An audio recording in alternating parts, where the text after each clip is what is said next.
Hello everyone. Today I will explain you the rules of past indefinite tense. As you know that there are three types of tenses. Both tenses have different rules and identification.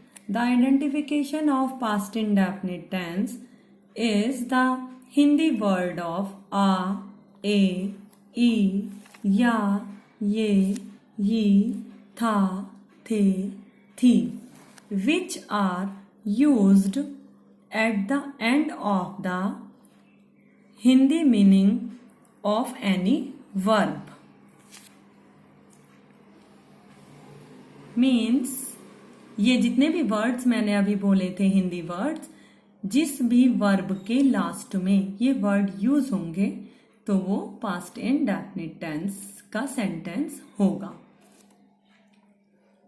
Affirmative sentences, rules of affirmative sentences.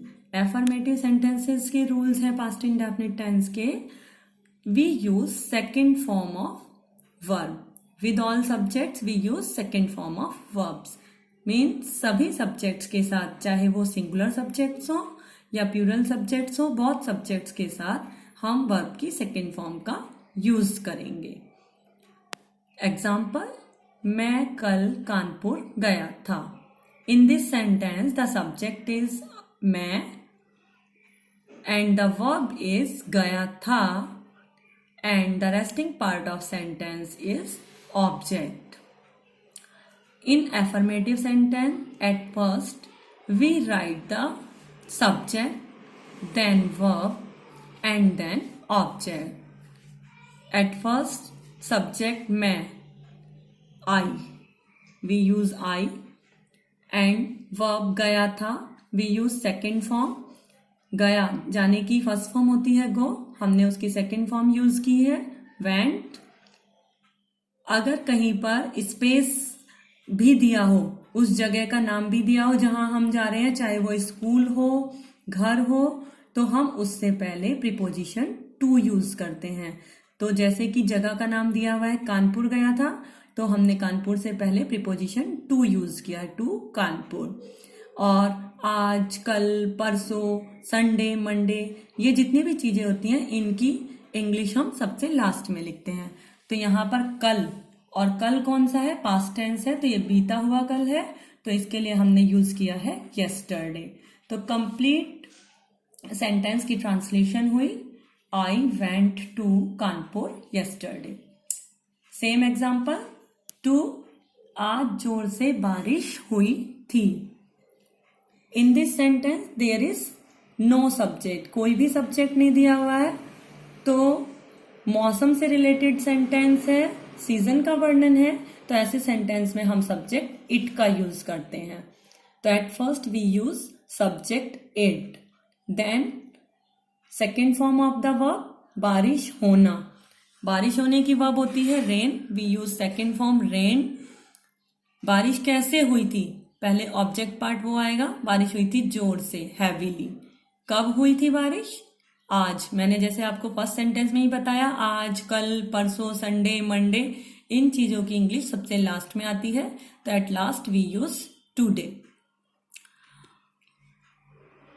Example, one में subject था I which is in plural form, and in example two subject is it which is in singular subject, but with both subjects we use second form of the verb because it is the sentence of past indefinite tense.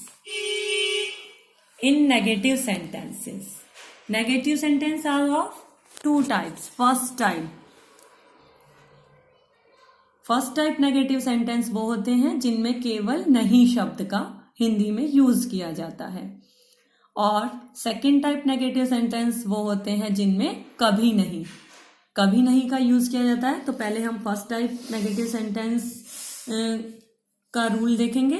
First type negative sentence में सबसे पहले subject की English आएगी, then नहीं के लिए हम helping verb did और नॉट, डिड नॉट का यूज करेंगे. बोथ सब्जेक्ट के साथ helping verb did not use होगी. आफ्टर दैट वर्ब की first form of the verb, then object. Example, पिताजी दफ्तर नहीं गए थे. In this sentence the subject is पिताजी and the verb is गए थे and resting part of the sentence is object. At first we use subject पिताजी father because the sentence is in negative form, so we use did not.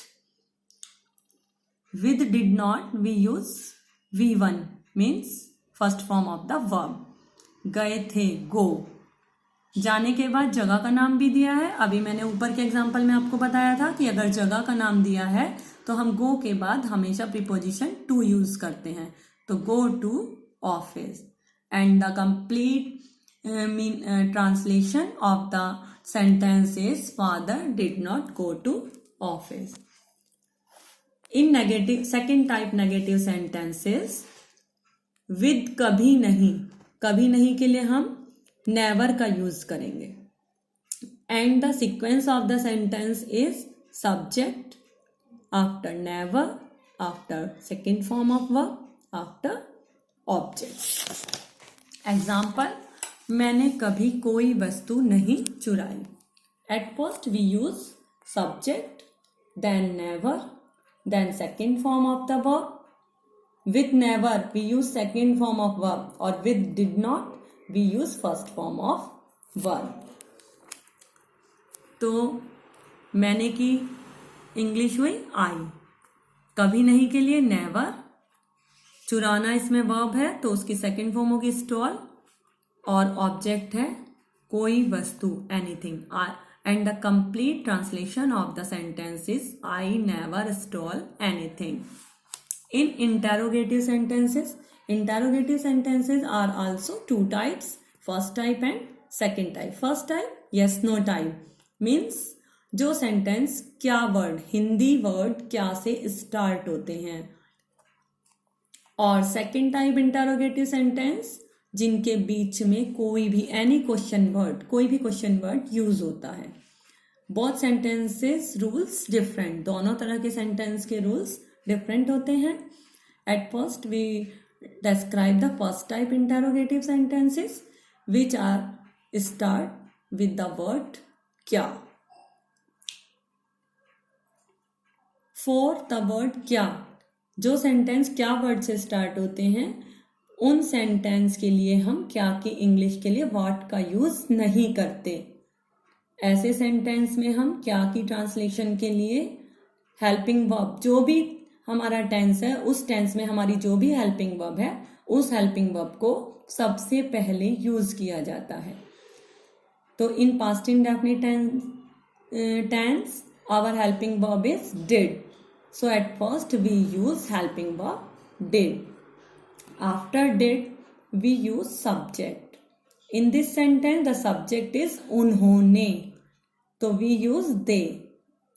Because the sentence is in negative form, then after the subject we use not, then first form of the verb and then object.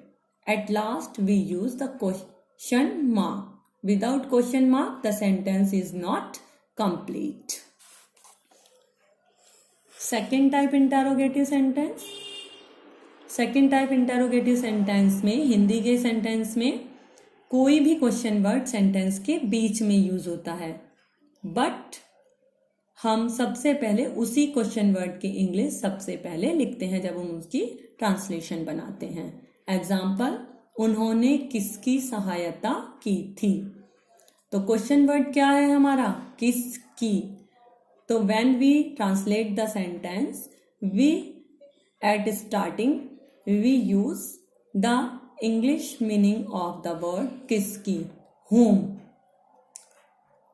After the question word we use helping verb did, then subject, then V1.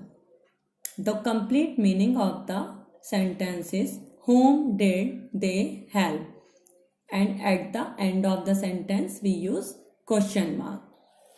In second example, वह इस साल किस प्रकार पास हुआ.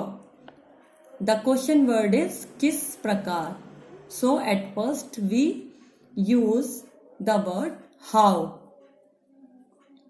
After how we use helping verb did, then subject he, then verb, first form of the verb, and then object. The complete meaning of the sentence is how did he pass this year. At the end of the sentence we use question mark. So everyone understand the past indefinite tense rule. You read carefully again and again and then translate the sentences.